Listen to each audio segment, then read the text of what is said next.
This was interesting. I don't know if you've seen this interview of him. I think the woman who interviewed him, she had, I don't know if she still has it. I think she still has it, but it was a show on RT where she interviews people. I think we used to watch it sometimes. Oskana, I think is her name. So she did this interview with Putin in 2013, right? She got to interview Putin. And I saw this come up and I figured I would put it up because I think it's really important, not just to show how Putin is and his perception, but also how quickly he was able to really break down what the United States is and their problems very quickly. And we've seen him do that recently. But in 2013, of course, we were not in a proxy war with Russia, right? It was a little bit different. It was before the Maidan coup. And he broke things down pretty well. And he analyzed why the US and Russia are different. And we're going to watch some of these videos, these segments, and talk about it. So the first part, he basically talks about the differences in how Americans are more of an individualistic culture and Russians come from a collectivist culture. And that's true. I learned that very early on in psychology class, because, you know, there's different ways societies are structured. Places like China and more Eastern cultures are a little bit more collectivist. A lot of Latin America is the same way. There's benefits and, you know, and you know, there's good and bad to everything, right? It's not all one thing. But this is what he said. So let's go ahead and take a look. Небольшое уточнение. Просто мой вопрос был не только о американо-иранских отношениях, но и о американо-российских отношениях и наличиях, согласны вы с этим или нет, идеологических фундаментальных противоречий по ключевым вопросам международного права. Перед встречей с Обамой вы меня прямо и так и толкаете. Ну, это же очень важно, потому что если страна считает, что ей позволено больше, чем всем остальным, то... Я думал, что вы не заметите. Нет, вы заметили. Вы действительно такой цепкий боец. Значит, у нас идеологических противоречий на сегодняшний день практически нет. У нас есть фундаментальные культурологические. В основе американского самосознания лежит индивидуалистическая идея. В основе российского – коллективистская. Вот есть один из исследователей Пушкина, который об этом очень точно и ясно сказал. Вот в «Унесенные ветром», помните, там главная героиня, она говорит, что я не могу себе представить, что я буду голодать. Вот для нее это самое главное. А в нашем представлении русского человека, все-таки другие задачи. Это что-то такое за горизонт уходящее, что-то такое душевное, что-то такое связанное с Богом. Понимаете, это немножко разные философии жизни. И поэтому понять друг друга довольно сложно, но можно. Ну, для этого, наверное, есть международное право для того, чтобы стать ну да. Ну вот Соединенные Штаты, безусловно, демократическая страна, и она развивалась изначально как демократическое государство. Ведь когда люди начали осваивать этот континент, они приезжали, выстраивали отношения друг с другом. И по факту жизни вынуждены были это делать в диалоге друг с другом. И поэтому она изначально рождалась как фундаментальная демократия. Вместе с тем, не будем забывать, что освоение американского континента, вы меня заводите прямо в депри, мне не хочется об этом говорить, но освоение американского континента началось с крупномасштабной этнической чистки, которая не имела себе равных в истории человечества. Ведь европейцы, когда туда приехали, они этим и занимались. What was the last sentence? Well, the last sentence is, as Americans, this is what they did. I didn't get the last line. But I understand what he's saying. And this is, I mean, this is something that's interesting. It's about the individual in the United States. Everybody's looking out for themselves, right? That's how we are bred. You get your freedoms, you do what you want, yada, yada, yada, self, responsible for yourself, whatnot. Individual responsibility is a huge thing, where it's more of a collective kind of mindset in Russia. And I think that comes with the times, right? That comes with the actual privilege of being like, not under attack and, right. Constantly, having this kind of lifestyle where you can make your own decisions. It's not about what's going on in your community. And it's happened. The individualism is caught so far up with us, right, that we sometimes don't care about our citizens, our friends, our neighbors on the streets that are homeless, right? We've lost that connection because we've been bred to, you know, you're successful in life if you go to school, you acquire more toys, you acquire more money. It's all about you. That's success in life. Where in Russia, success might be more of a collective thing. What is our community doing? How are we thriving? How are we thriving as a state? And that's something that's fundamentally different about United States and Russians.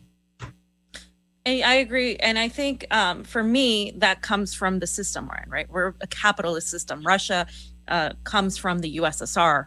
That was a communist system, as communist as, you know, as it was whatever, as you can try to get to that point, right? And that in itself is two entirely opposing ideologies. You have capitalism, which is essentially what you described just now. Pull yourself up by your bootstraps. You got to work hard. You got to do this. But if you work hard, you'll reap the rewards. And it's supposed to work a certain way. It's supposed to work a certain way that if you work hard, you're supposed to get this money. What happens though is it now people are working a lot and they're not reaping the rewards because that's the tendency of that to happen, right? People are afraid of communism becoming totalitarianism. Well, with capitalism, it ends up in fascism also because you have this whole thing where you have the corporations owning everything, right? And then you have this technocratic surveillance state that we're entering right now. You have censorship, you have all of that. So people, you know, you don't have to think about it in terms of that, but essentially it's a collective mindset that Russia came from is I think why they have that, which is why I don't think that communism in the Russian sense, the Chinese sense, whatever other sense will work in the United States because the American people have a different way of looking at things, right? And I'm not saying that all collectivism and all individualism is the answer. I think the answer is balance. I think the answer is not, you know, is allowing people to have enough liberty and freedom, but of course at the same time, like there should be attention paid to your community. And that's very much lacking in this country. And that's why we see all the things that are happening in a country that's supposed to be the richest country in the world. Then it's not obviously not working because you don't have that community and there's a lot of lack of that. And the only people that are really that help other people out most of the time are people that don't have money. You know, most people I know that are very good tippers, that, you know, that give things away are the people that have the least. And that's just been my experience. Yeah. But you know, really done that in the restaurant business, by the way. Yeah, the working class would always give more. What Fee is saying is so true because they also understand what it's like to make it, and they live in that kind of bubble. They understand the rich people tip the least, and that's just the God's honest truth. Sorry, fam. Go ahead.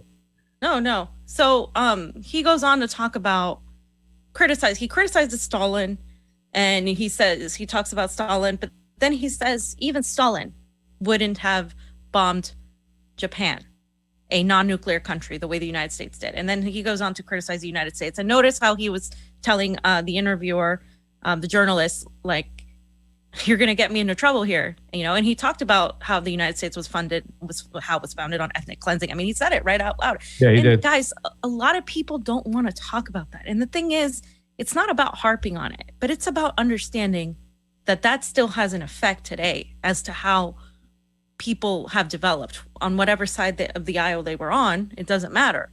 It still has an effect and it still haunts people to this day. And if we don't accept the reality of that, we can't move forward.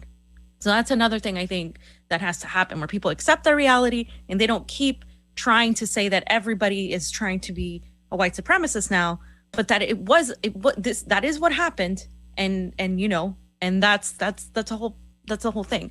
And I don't think America was a democratic country or democratic foundation. I do disagree with him there. I think that's part of the problem, is that it's a constitutional republic. Mm-hmm. Supposedly that's what they wanted, right? Because remember, we have an electoral college.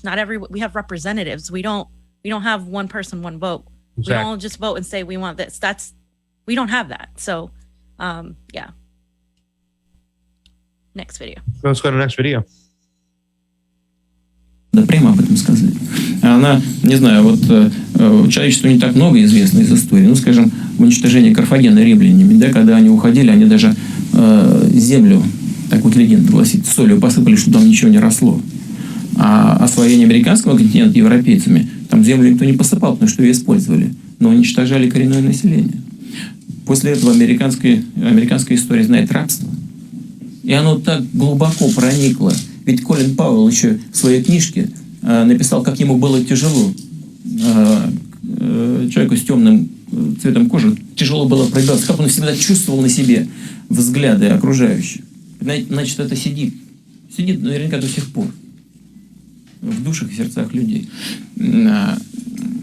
Ведь, ну, вот смотрите, мы знаем, во всяком случае, сегодня очень многие стороны советского режима. Знаем Сталина, да? Так, как раньше мы его не знали. Знаем, что это был диктатор, тиран.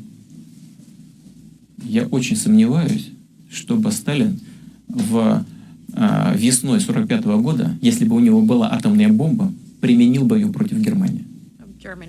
В 1941-1942 году, когда стоял вопрос о жизни или смерти государства, может быть, он применил, если бы у него было. А в 1945-м, когда уже противник все сдавался, по сути дела, шансов у него никаких не было, я сомневаюсь, вот я лично. А американцы применили против Японии терпящее поражение, причем против неядерного государства. Знаете, вот у нас большие различия между нами, но это ведь нормально, когда люди с такими большими различиями полны решимости искать пути, которые помогают понимать друг друга. И мне представляется, что у нас нет другого выбора. Fam, what were we always taught in school? That we dropped the bomb because it would save more lives. That it ended the war early, right? Oz laughed over there because he remembers that crap. Yeah. Right? Yeah, the man went off, but it was worth it, right? You know, it was worth it. We have to kill millions of people with a nuclear weapon. We split the atom. And when a lot of people, historians, talk about it all the time, the war was ended. It was just a matter of time before it was over. But yet we wanted to send a message to the Russians that look what we could do if we got to do it. So behave. Otherwise, we'll drop one on you too. That's what that was all about. And also like the fact that he goes, and that's just my opinion, fam. You make fun of me when I do it, but now that Mr. Putin has done it, I feel a lot better. Just my personal opinion. I said it. I was like, oh. I know you did. I heard you. That's just my own personal opinion, is basically what Putin's saying. My own personal opinion. But yeah, I mean, he's right. And I have a tweet from Gonzalo, who will be on the show Monday. He's going to be here Monday. We have Vanessa Beeley Wednesday, by the way. So it'll be great. Great next week. But you know, he really understands. Like, I've never seen one of our presidents say something so honest like that, I guess, in my lifetime. Kennedy would come close, I think, you know, in the past. But I think a couple of presidents have let out little things here and there. But for him to be like, have an interview like this, you know, it's a lot of bullshit. I think Donald Trump was the closest thing that came to that inadvertently, right?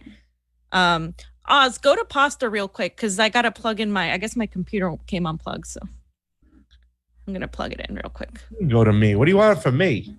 What am I going to do over here? You were speaking.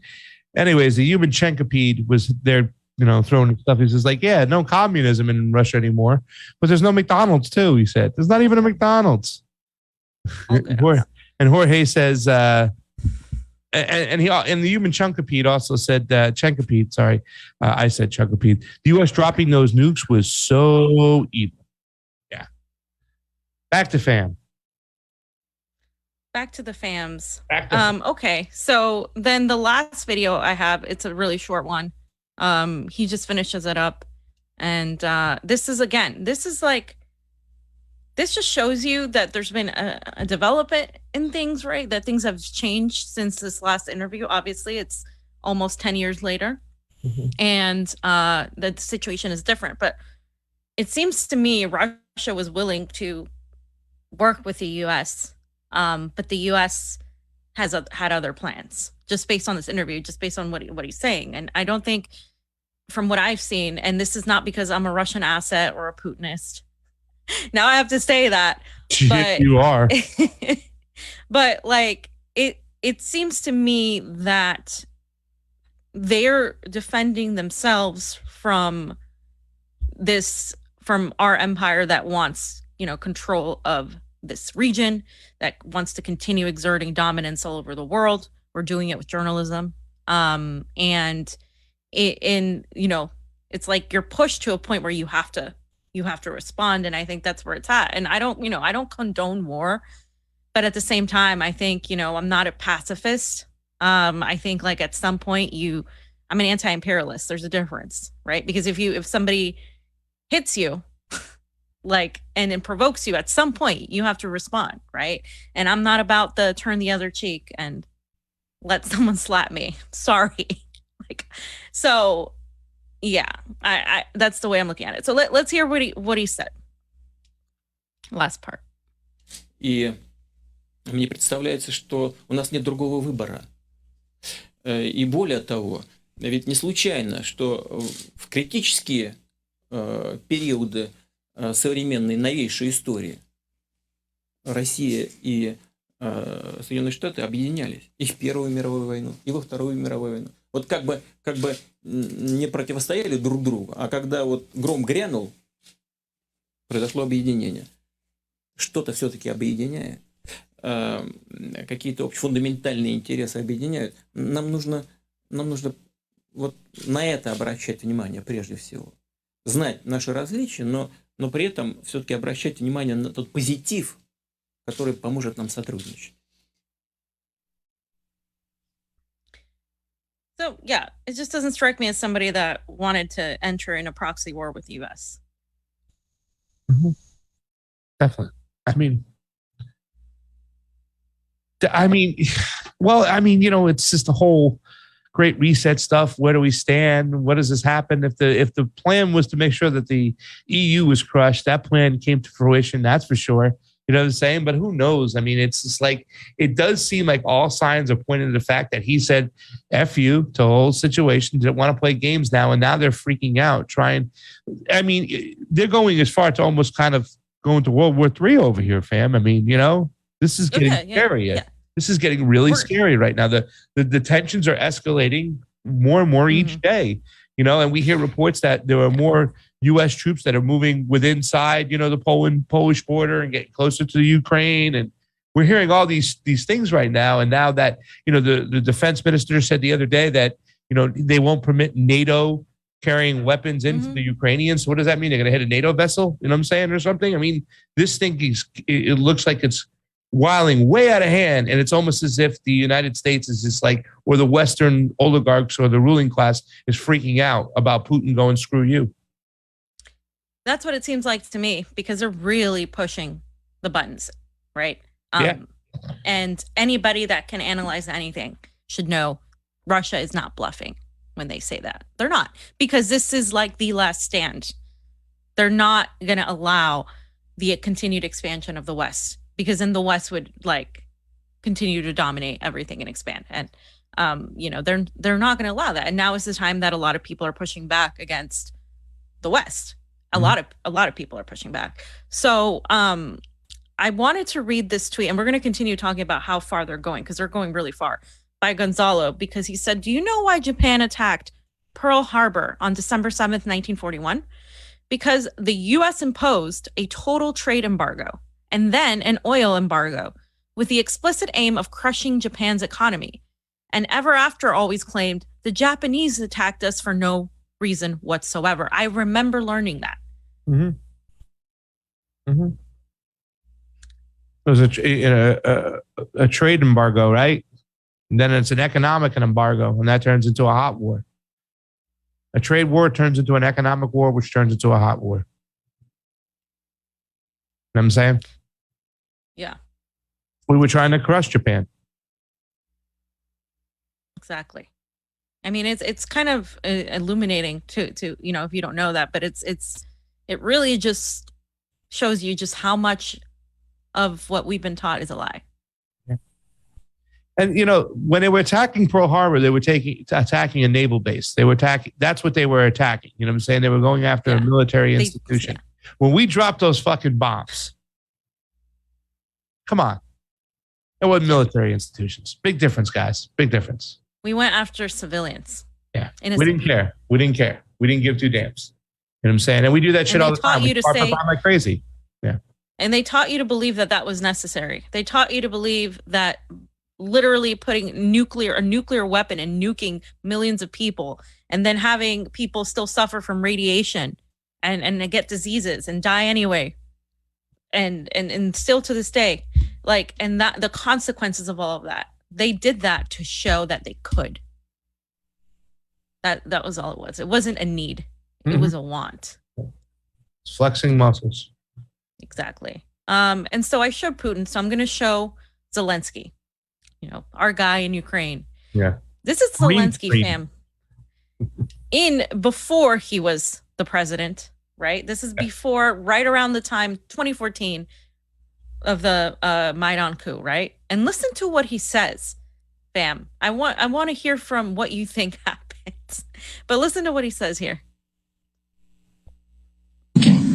И в Крыму люди хотят говорить по-русски, отцепитесь, отстаньте от них. На законном основании дайте им возможность говорить по-русски. Язык никогда не будет делить нашу родную страну. У меня еврейская кровь, я говорю по-русски, но я гражданин Украины. И я люблю эту страну. И не хочу быть частью другой страны. Россия и Украина, мы действительно братские народы. Я знаю миллионы, я знаю тысячи людей, которые живут в России, замечательные люди, мы одного цвета, у нас одинаковая кровь, мы все друг друга понимаем, независимо от языка. I think the SBU should be knocking on his door because that's why they're arresting people who have this same type of feeling right over here, and they're hauling people away. The fact they've even killed people in Kiev and stuff, you know what I'm saying, for feeling this way, to feel that there could be unity, to understand the fact that they have close ties with the Russian people. The people along the Donetsk regions over there, they go in and out of these Russian countries. They speak Russian. They're proud. You know what I'm saying? And the fact that, you know, he's saying this now, and, you know, I mean, he said this then. I'm sorry. If he were to say this now, the SBU, his unit would be rounding people up. He will be rounded up. He should be arrested in accordance with Ukrainian law. Right. So Zelensky versus Zelensky. What happened? Well, I think, you know, funding happened, right? I think, you know, the intelligence apparatus came in, and that's what happened. And that's what happens. He was never calling the shot, fam. He was a prisoner in his own country. Yep. He can't do anything. If he tries to work out a deal with Russia, the CIA will whack him, or the MI6 will whack him, or the Azov battalion will whack him. He cannot do anything. He is exactly what he was coming into this, an actor. Nothing more, nothing less. That was a perfect way of summing it up, fam. So just so you guys know, there's all kinds of videos, right, that are on Telegram because they can't be posted on Twitter. People get banned. There's a lot of underground journalism going on. And this is from Ukrainian leaks.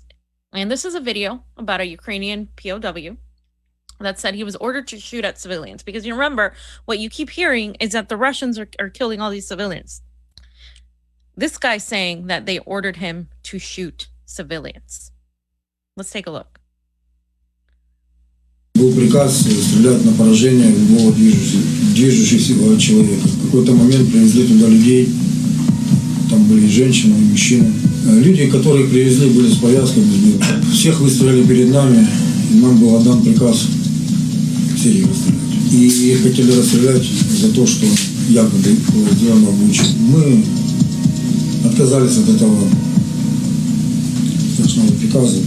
За отказ от приказа нас посадили в яму, нам была представлена охрана. Из числа тех же людей, которые привезли этих людей. Люди были с националистическими какими-то повязками. Ночью так получилось, ребята расслабились, выпившие были. Мы их обезвредили и чудом убежали на сторону Рубежного. This is one of many videos where you'll see people, a lot of these POWs coming out and saying, yeah, like they were doing this to us. They were forcing us to do this. There were people that were on drugs and got drunk. I mean, he's one of many. Hundreds of videos. But if you watch mainstream media, of course, you never see that. Yeah, they don't play them. And this is the reason why they brought in the Azov battalion from the get-go, because they understood it at one point that the Ukrainian soldier would have too much of a conscience and to have too much of a heart to shoot around their own people. But the Azov battalion, a little bit more fundamentally, radical fan in a certain way. So they knew that eventually the Azov battalion would pull the trigger, right? You know what I'm saying? And in fact, that's why a lot of Ukrainian soldiers defected to the Russian army in Crimea and whatnot, and stayed, a separatist in the Donetsk region, because they were not going to join, a bunch of crazy fascist militias and stuff, and it just sucks. It really does, because at the end of the day, the people who are going to suffer most are the Ukrainians. It's sad to see a person like that saying, this is what we want us to do. And we saw the video. I don't know if you haven't, fam. I hope I don't ruin it, with the Ukrainian soldiers going, we don't take Russian prisoners. We don't take Russian prisoners. We kill them. That's it. Unless it's a lieutenant or above, we don't take Russian prisoners. And one of the Ukrainian soldiers was like, we don't have a cell for you. We have a graveyard instead. That's what they're doing. I don't have that one. We can play it next time. Yeah, I saw it. It was really disturbing. It was sad. It was like, holy shit. So they're not taking Russian prisoners. They're just killing you. Boom. That's it. Yeah. So you guys see that, right? You have Ukrainian prisoners that they take in, and that a lot of them are reporting, hey, they actually treated us better than the Russians did, than the Ukrainians who were trying to get us to do stuff we didn't want to do. And I mean, this is detailed witness reports to a lot of journalists, to a lot of the military that, that gets these videos. So I'm not making this up. This is, I mean, I don't know what else to say to people that are really on the wrong side of this conflict, that really think what they see in the mainstream media, which, by the way, has lied us into every single war. So I don't know why you would start trusting them now just because you don't like Putin. It's irrelevant what you think of Putin. Yeah. What is happening is what's happening, period. So, fam, Zelensky met with George W. Oh, God. Yeah. So, virtually. Imagine that phone call, fam. Hey, W, we need you to get back in here. We need you to do a little stunt for us. We need that. We need Republicans to believe that, that we're standing behind Zelensky. Can you do a little photo op for us? Just come in there, smile. We'll give you a bologna sandwich and some Cheetos for your work. Please, come on, do it for us. Just imagine that phone call. Oh, do I have? I wanted to paint. Me and Laura were going to paint, some petunias today. Do we have to? But no, he did. And it's sad to see this shit. I mean, this just shows you it's just one big old party. Yeah, and this is just, again, narrative management, PR. So Bush called him the Winston Churchill of our time. I know. As if Winston Churchill is an admirable figure for one. Bush did always have a tendency to like extremist and yeah. Okay. Yeah. Well, they both have fucking substance abuse problems, right? Churchill was a bad drunk and Zelensky's a cokehead. You know what I'm saying? So apparently not as much as Amber Heard. Oh. We don't have that video, but that was she was savage to do that. Right on the stand. So this is what Bush said, right? So I was honored to spend a few minutes talking with President Zelensky, the Winston Churchill of our time, this morning. I thank the president for his leadership, his example, and his commitment to liberty. And I saluted the courage of the Ukrainian people, Bush said in a statement shared through his George W. Bush Presidential Center. I love how all these idiots get centers. They get centers. They become president, and then they get all these foundations and centers. Zelensky assured me that they will not waver in their fight against Putin's barbarism and thuggery. Americans are inspired by their fortitude and resilience. We will continue to stand with Ukrainians as they stand up for their freedom. Zelensky's office talked about this, detailed the meeting, saying that the Ukrainian president had expressed gratitude towards the American people for their support during the conflict and called the sympathy Ukrainians felt towards them following the 9/11 attacks in 2001. Oh yeah, the two wars. The event that got us into a war. that we're still seeing the consequences of that today. Really? Like, I mean, this is just hilarious. Our conversation is important to me because you are an example of a strong leader, Zelensky told the forum. Yes, Zelensky, he's an example of a strong leader that got into one of the most costliest, worst wars of the century. Yeah. We were attacked by Saudis and he invaded Iraq. Thank you.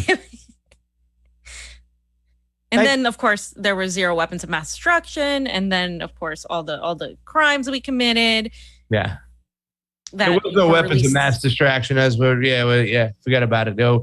Set the whole Middle East on fire. Started right there. Wesley Clark, revealed this stuff. Killed over like 1 million people or displaced in Iraq alone. Millions of dead Iraqis. And the conservatives allowed this because they don't know what the hell was going on, right? They were all for it. They were promoting this shit. I remember this. This is why I registered as a Democrat at one point, because it was so much justification that we were going to remove the Middle Eastern Hitler. And at that time, it was Saddam Hussein. And meanwhile, how many Christians were killed in northern Iraq? Right? I hope I got that right, because otherwise somebody's going to come after me and whatnot. But please, it was disgusting. And I love this meme, fam. This is fire. Zelensky with Pelosi, and then and it's funny, but it's also sad that this has really happened. This really happened. Both things happened. These people were attacked for whatever reason by the SBU, by the paramilitary fascists in Ukraine, and they have been attacked like this for years. And then, of course, you have Pelosi meeting with Zelensky, because this is what she's ignoring, right? They're ignoring this. Yeah. They're ignoring that anything's happening. They're calling them. I think somebody put up. I forget who it was. It might have been White. Put up something how they're referring to them as like right-wing ultranationalists. Mm-hmm. Like they refer to Trumpers as white supremacists. They refer to the truckers as Nazis, but they refer to actual Nazis, fascists with guns as ultranationalist right. Yep. Like what? Yep. And you can still see the friggin' Ukrainian flags in the bio. I mean, people are so fucking stupid. Sorry, I didn't mean to do that. No, I mean, but it's true. So, Oz, I have this tweet. I'm going to go over really quickly, guys, because this is disgusting, and I had to show this. This is how Twitter, by the way, Twitter is working just the same way, right? Like, so this person, Patty O'Putin, so an Irish Russian, said, exposing Twitter support hypocrisy. Conducted a little Twitter experiment while I was banned last week. I tweeted these 5 statements from an old account. So he tweeted, the only good British soldier is a dead British soldier. He said, the only good Ukrainian soldier is a dead Ukrainian soldier. The only good Israeli soldier is a dead Israeli soldier. The only good American soldier is a dead American soldier. The only good Russian soldier is a dead Russian soldier. So then he goes on and explains a little bit. I got a mate to report only one of the tweets, the Russian tweet. A few days later, this account, the account he did it from, was locked. I had to verify the account and delete the tweets to unlock. Take a wild guess which tweet Twitter didn't demand be deleted. The only tweet, Russia, which was actually reported to Twitter support, was deemed acceptable. Twitter demanded that all the others, the United States, Israel, England, and Ukraine, be deleted. And you can see his pictures there and how Twitter made him delete all of the other ones, except the one with the dead Russian soldier. You can have dead Russian. That's okay. So dead Russians are allowed, but anything else is not. I mean, this is where we're at right now. This is where we're at, fam. This is where we're at. I mean, that's really some messed up shit right there.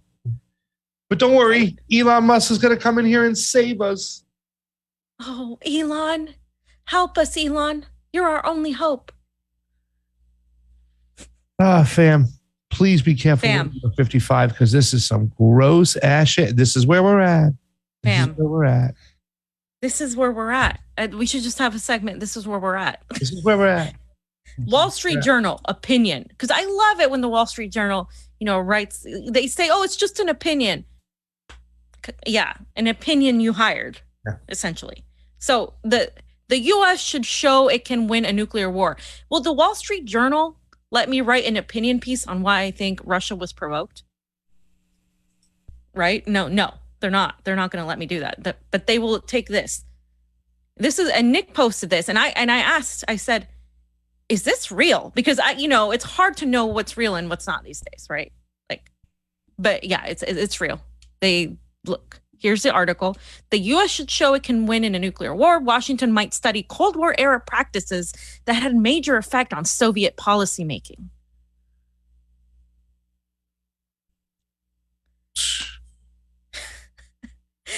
Really? So you want us to show that we can blow ourselves into smithereens? Like, how do you show we blow up the world, we win? Like, they think Russia is like this little country. They have nuclear weapons too. Are you fucking stupid? I just have no. How can you argue this? How can you argue this? And then there was another one that I didn't show. Where that Wyatt posted, right? It was Washington Post. It's like, don't pay attention to the disinformation Ministry of Truth bullshit. Like, it's just crazy. People are overreacting. Like, these people have, like, I don't know. I don't know how much more blatant, guys, it can get. I don't know how much more blatant. They are willing to blow each other up. Like, they're willing to, like, the United States is willing to go to a nuclear war with Russia just to get what they want. Mm-hmm. And these idiots, and especially a lot of these organizations that are supposed to be anti-war, are busy trying to walk on eggshells and make sure they blame Putin instead of actually saying, hey, the United States and NATO should stop being aggressors and stop trying to start fucking World War III. Yeah. That's like, pretty simple, right? Where are the anti-imperialist marches? Where the fuck is it? It's nowhere. It's nowhere because they're busy with Ukrainian flags and saying how evil Putin is. Yep.